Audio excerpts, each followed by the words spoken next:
We have an update when it comes to this FBI witch hunt and the raid of President Trump's home in Florida, because the establishment are now saying that, well, we went in and we seized 20 boxes of classified documents, even though the president has the power to declassify them.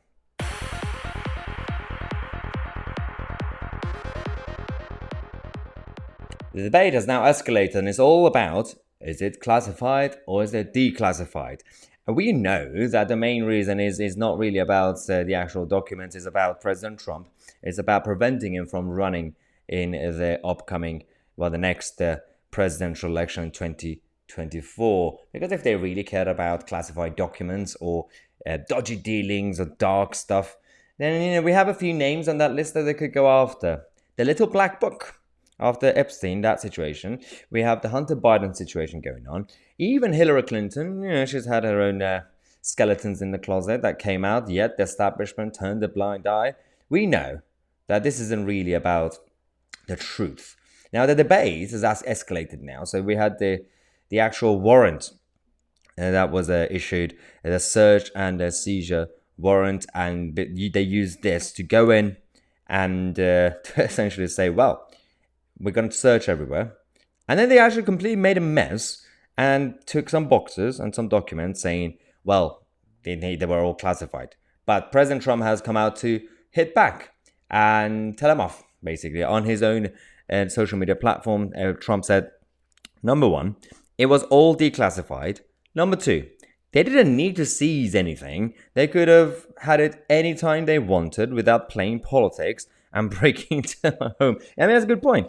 It was in secured storage with an additional lock put on as per their request. So he's basically saying that if you really wanted it, well, just ask and I will show it to you, because I've already declassified them and there is a process and we'll go through it.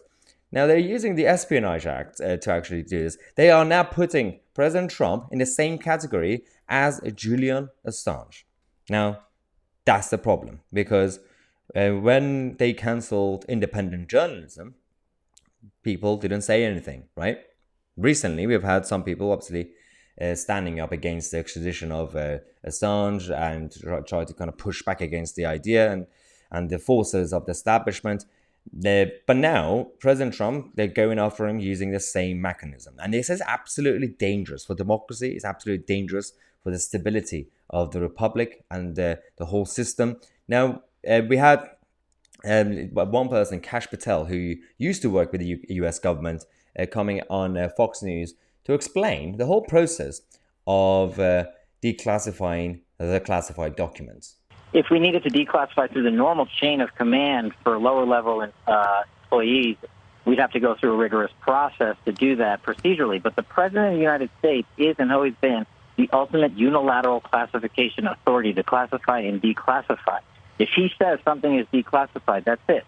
Then it's declassified. He issued a strong statement in October 2020 declassifying all Russiagate and all Hillary Clinton documents, and that's up on, publicly available. Well, here we have it. Of course, on one side, the Trump side are saying this, that, he had the power.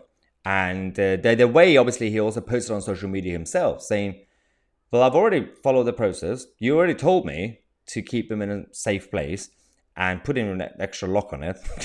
And you could have asked me to bring it back. So if the Trump side is telling the truth, then we now know for sure that this witch hunt was about politics. Now, if obviously, despite the fact that President Trump, or presidents generally speaking, have the power to just waive it and declassify documents, if it's, somehow just didn't, then that's a whole different problem.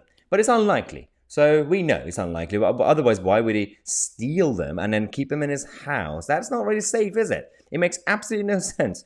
Then why you go after him in his own home and completely destroy everything? You were trying to either find other things, or you were just trying to show, that's why you had all the cameras there, all the helicopters, all the police, and get all the mainstream media, the CNNs and everybody to enjoy that theater. It's all for show. That's the reality. But that's my thought. And with my opinion, obviously, we'll see what the outcome of this chaotic situation is going to be. We're going to come back in half an hour. We're going to tell you about LBC's James O'Brien, because he decided to claim that working class laborers can't really do his job and his job is tougher than the working classes.